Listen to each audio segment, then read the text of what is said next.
Assalamualaikum warahmatullahi wabarakatuh. Sebelum ngejik para guru lan kanca-kanca kabeh. Sepisan maneh ayo padha ngaturake puji syukur dhateng Gusti Allah Subhanahu wa taala. Amargi kanthi rahmat lan hidayahipun kita kabeh saged ngumpul kanthi sehat lan seneng. Kanca kabeh dan itu dasar saka kesehatan.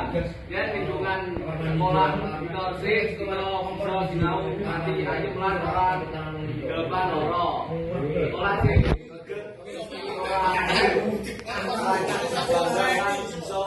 duwe penyakit.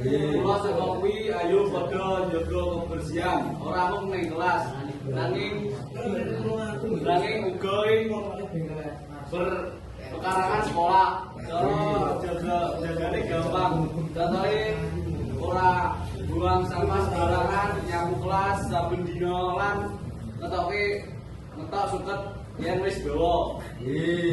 Mula saka kuwi ayo padha nglakoni kebersihan wiwit saka awake dhewe. Sekolah sing resik iku cerminan saka siswa sing disiplin lan tanggung jawab.